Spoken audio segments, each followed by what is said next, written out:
Hello बच्चों, नमस्कार। मैं लक्ष्मण सिंह रघुवंशी नवांकुर डिजी लेसन में आप सभी का स्वागत करता हूं।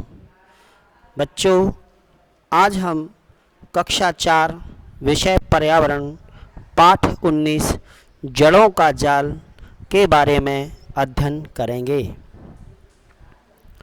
जड़ों का जाल, जैसा कि नाम से ही स्पष्ट है कि जो पेड़ पौधों में जड़ें होती हैं वो कई प्रकार की जड़ें होती हैं और जड़ें ही हैं जो पेड़ को सीधा खड़े होने में मदद करती हैं। चलो आज हम अध्ययन करते हैं इसके बारे में। अब्दुल छुट्टी के दिन बगीचे की देखभाल में अपने अब्बू की मदद करने गया। अब्बू आज मटर की क्यारियों में से सूखे पत्ते और जंगली घास निकालकर एक जगह जमा कर रहे थे। अब्दुल भी पास की एक क्यारी में से घास खींचने लगा। वह घास के पौधों को आसानी से नहीं खींच पा रहा था। दो तीन घास के पौधे खींचते ही उसके हाथ लाल हो गए। खींचने के चक्कर में बेल के सहारे के लिए जो डंडी लगी थी वो गिर गईं और तो और मटर की नाजुक बेल भी टूट गई। अब्बू ने कहा, तुम घास के पौधे क्यों खींच रहे हो? घास की जड़ें बहुत मजबूत होती हैं, तुम्हें इन्हें खोदकर निकालना पड़ेगा। अब्दुल ने खुरपी से कुछ घास के पौधों को उखाड़ना चाहा, पर मुश्किल था। उसने देखा कि घास का पौधा जितना बड़ा जमीन के ऊपर था उससे कहीं ज़्यादा जमीन के नीचे फैला हुआ था। अब्दुल को याद आया कि सलाद के लिए कुछ मूलियाँ निकालनी हैं। अब्दुल मूलियाँ उखाड़ने लगा। उसने सोचा, क्या ये भी जड़ें हैं? अभी अब्दुल ने कुछ ही मूलियाँ उखाड़ी थीं कि बहुत तेज आंधी बारिश होने लगी। उन्होंने मूलियों को उठाया और घर की ओर भागे। वे अभी घर पहुँचे ही थे कि अचानक आंगन में खड़े नीम के पेड़ की टहनी टूटकर गिर गई। अब्बू बाल बचे। वे दोनों अम्मा के साथ चाय पीने बैठ गए।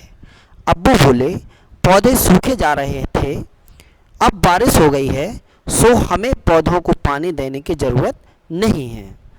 अब हम आराम से बैठकर लूडो खेल सकते हैं। क्या आपने कभी लूडो खेला है? बहुत अच्छा गेम होता है खेलना। सांप सीढ़ी और लूडो ये इंडोर गेम होते हैं, इन्हें घर बैठकर आराम से खेला जा सकता है। नीचे दिए गए चित्रों को देखो और पता लगाओ कि इनमें कौन सी सब्जियां पौधों की जड़ें हैं। या आपको कुछ दिख रहा है, जैसे कि ये बैगन है, ये गाजर है, ये लौकी, ये गोभी है, ये गांठ गोभी है, ये मूली, टमाटर, ये गिलकी है या ककड़ी है, ये चुकंदर और ये पत्ता गोभी। अब हम देखते हैं कि ये जड़ें कौन कौन सी हैं, कौन कौन से पौधों की जड़ें हैं। गाजर एक जड़ है जिसका हम उपयोग खाने के रूप में करते हैं। इसके बाद देखते हैं तो गांठ गोभी, ये भी एक जड़ है। और आपको यहाँ दिखा रहा है मूली, तो ये भी जड़ का ही एक रूप है। और क्या हो सकता है? और हो सकता है चुकंदर। जी हाँ, ये चारों पौधे की जड़ें हैं। क्या तुम जानते हो कि ऑस्ट्रेलिया में एक पेड़ पाया जाता है जिसका नाम है रेगिस्तानी ओक। इसकी ऊंचाई तुम्हारी क्लास की दीवार के लगभग होती है और पत्तियां बहुत ही कम। अंदाज़ा लगाओ इसकी जड़ें ज़मीन में कितनी गहरी जाती होंगी। सोचो, यदि ऐसे 30 पेड़ ज़मीन पर लाइन से लिटा दिए जाएं, उस लंबाई तक ज़मीन में गहरी जाती है इस पेड़ की जड़ें। जब तक कि पानी तक न पहुंच जाए, यह पानी पेड़ के तने में जमा होता रहता है। उस इलाके में रहने वाले लोग यह बात जानते थे। जब कभी इस इलाके में पानी नहीं होता तो वहाँ के लोग इसके तने के अंदर पतला पाइप डालकर पानी निकाल लेते हैं, जो उनके कई कार्यों में आता है, पीने के काम में भी आता है और भी कई काम में आता है। तो ये पेड़ कहाँ पाया जाता है? ये पेड़ ऑस्ट्रेलिया में पाया जाता है। इसे दूसरा नाम ऑस्ट्रेलिया में इसे लोग रेगिस्तानी ओक के नाम से भी जानते हैं। ठीक है बच्चों, चलो आगे बढ़ते हैं। अब हम कुछ प्रश्नों का अध्ययन करते हैं। क्या सभी पौधे की जड़ें होती हैं? हाँ, सभी पौधों की जड़ें होती हैं। बिना जड़ के कोई भी पौधा नहीं होता है। अगला क्वेश्चन है, अपने आसपास कुछ पेड़ पौधे देखो, अंदाज़ा लगाओ इनकी जड़ें कितनी गहरी होंगी। तो छोटे पौधे की जड़ें जमीन के अंदर 2 से 10 इंच तक अंदर होती हैं। बड़े पौधे की जड़ें जमीन के अंदर 10 फुट से भी ज़्यादा गहराई तक जाती हैं। नेक्स्ट क्वेश्चन, 3 दिन बाद अब्दुल ने देखा कि मटर के पौधे का टूटा हुआ एक हिस्सा सूख गया था। चित्र को देखो, अंदाज़ा लगाओ कि पौधे का कौन सा हिस्सा सूखा होगा और क्यों। मटर के पौधे का टूटा हुआ तना, उसमें लगे पत्ते सूख गए होंगे क्योंकि टूटे हुए हिस्से को आवश्यक पोषण नहीं मिलता है, इसलिए वह सूख गया। तुम क्या सोचते हो कि तेज आंधी के बावजूद नीम का पेड़ क्यों नहीं गिरा? उत्तर है, क्योंकि नीम के पेड़ की जड़ें जमीन में काफ़ी अंदर तक गई हुई थी, इसलिए वो पेड़ नहीं गिरा। जितनी गहराई तक जड़ें जाएंगी पेड़ उतना मजबूत हो जाता है। नेक्स्ट क्वेश्चन है, मुरझाए हुए पौधों को पानी देने से उनकी पत्तियां फिर से हरी हो जाती हैं, कैसे? उत्तर है, जमीन से मिलने वाला आवश्यक पोषक तत्व पानी के सहारे ही पत्तियों तथा पौधों के अन्य भाग तक जाते हैं, इसलिए वो फिर से हरी भरी हो जाते हैं। क्या तुम्हें लगता है क्या सभी पौधों को पानी चाहिए? हाँ, सभी पौधों को पानी चाहिए। बिना पानी के कोई भी पौधा जीवित नहीं रह सकता। अब हम एक जो पेड़ दिखाई दे रहा है हमें चित्र में, ये एक दीवार पर एक पीपल का पेड़ उगा हुआ है और इसके बारे में अब हम अध्ययन करते हैं। इस पौधे की जड़ें कहाँ तक जा रही होंगी? तो इस पौधे की जड़ें दीवार के काफ़ी अंदर तक जा रही हैं। इसकी जड़ों को पानी कहाँ से मिलता होगा? पेड़ दीवार पे लगा है तो बच्चे सोचते होंगे कि पानी कहाँ से मिलेगा। तो दीवार में मौजूद नमी से इसकी जड़ों को पानी मिलता है। नेक्स्ट क्वेश्चन, यह पौधा कितना बड़ा होगा?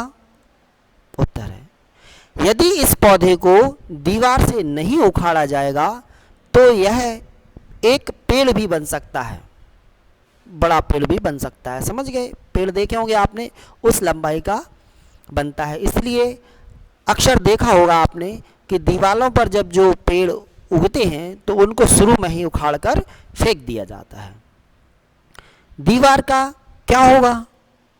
आंसर है, पौधे के बड़े होने से दीवार फट जाएगी और दीवार टूटकर गिर जाएगी। अगला क्वेश्चन है, सामने के चित्र में दिखाए गए पौधे को पहचानो और नाम बताओ कि यह कौन सा पेड़ है। यह पीपल का पौधा है, जैसा कि आपको चित्र में दिखाई दे रहा है, ये पीपल का पौधा है। क्या तुमने कभी किसी दीवार की दरार से कोई पौधा उगते हुए देखा है? तो हाँ, देखा है। वो कहाँ पर देखा है? तो स्कूल की पीछे वाली 4 दीवारी पर हमने एक ऐसा पेड़ देखा है। चलो आगे चलते हैं। अब हमें एक चित्र में एक पेड़ दिखाई दे रहा है जो उखड़ा हुआ पड़ा है। अब इसके बारे में बच्चे सोचते होंगे, क्या इतने बड़े पेड़ को किसी ने उखाड़ा होगा या यह अपने आप ही गिर गया? उत्तर है, यह अपने आप ही आंधी आदि के कारण गिर गया। क्या होता है, जब आंधियाँ चलती हैं तो बड़े बड़े पेड़ धराशायी हो जाते हैं और उखड़ के ज़मीन पर गिर जाते हैं। यह पेड़ कितना पुराना होगा, तो यह पेड़ 50 साल से ज़्यादा पुराना होगा। चित्र में देखो कैसे पेड़ के चारों तरफ की ज़मीन सीमेंट से पक्की की गई है और इसे बारिश का पानी कैसे मिलेगा। तो ये चित्र में हमें दिखाई दे रहा है कि चारों तरफ सड़क बनी हुई है और इसके बीच में ये पेड़ उग रहा है। तो अब इसको पानी कैसे मिलेगा, तो इसे पानी इसकी जड़ों के द्वारा मिलेगा जो कि ज़मीन के अंदर गई हैं और ये काफ़ी गहराई तक गई हैं। जबकि ये सीमेंट तो ऊपर ऊपर हुआ होगा, लेकिन पेड़ की जड़ें तो नीचे तक जाती हैं, जिसे वहाँ से इनको पानी मिल जाता है। तुम्हारे इलाके में सबसे पुराने पेड़ कौन से हैं? अपने बड़ों से पता करो कि ये पेड़ कितने साल पुराने हैं। तो मेरे गांव में तालाब के किनारे एक बहुत बड़ा और पुराना पीपल का पेड़ है। यह 150 साल से भी ज़्यादा पुराना है। क्या कभी तुमने कोई बड़ा पेड़ गिरा हुआ देखा है? उसे देखकर तुमने क्या सोचा? उत्तर है हाँ, नदी के किनारे एक बड़ा सा पीपल का पेड़ बाढ़ के कारण गिरा हुआ है। जब बाढ़ आती है तो छोटे बड़े पेड़ पौधे गिर जाते हैं, उनकी जड़ें कमज़ोर हो जाती हैं, जिसके कारण वो गिर जाते हैं। क्या तुमने कभी कोई ऐसा पेड़ देखा है जिसकी जड़ें टहनियों से लटकती हों? तो जी हाँ, ये पेड़ है बरगद का। बरगद का पेड़ आपको दिखाई दे रहा है और ये जो टहनियाँ हैं इनमें बच्चे झूला झूल रहे हैं और आनंद ले रहे हैं। सूखे और भिगोए हुए बीजों में क्या अंतर होता है? तो भीगे हुए बीज फूलकर बड़े हो गए थे और जो सूखे होते हैं वो नहीं होते। अगला है कि अगर रुई सूखी रह जाती तो क्या होता? अगर रुई सूखी रह जाती तो बीज में अंकुर नहीं निकलता। जड़ किस तरफ उगी, तना किस तरफ उगा? तो जड़ नीचे की तरफ तथा तना ऊपर की तरफ उगा। ये हमने कुछ अध्ययन किया है कि छोटे से पौधों के बारे में ये जानकारी दी गई है, जिसके बारे में हम ये क्वेश्चन आंसर बने थे जिनको हम पढ़ रहे हैं। ये पौधे रुई से कितने बड़े हो पाए? तो पौधे रुई से लगभग 2 सेंटीमीटर तक बड़े हो पाए। क्या सभी बीजों में से पौधे निकले? नहीं, कुछ बीजों में से पौधे नहीं निकले। जड़ों का रंग क्या है? तो जड़ों का रंग हल्का मठमैला है। ये हमने एक अध्ययन किया था, उसके ये क्वेश्चन आंसर हैं जो आपको दिखाए गए हैं। हमारा वीडियो कैसा लगा? अच्छा लगा हो तो लाइक कीजिए और शेयर कीजिए। धन्यवाद बच्चों।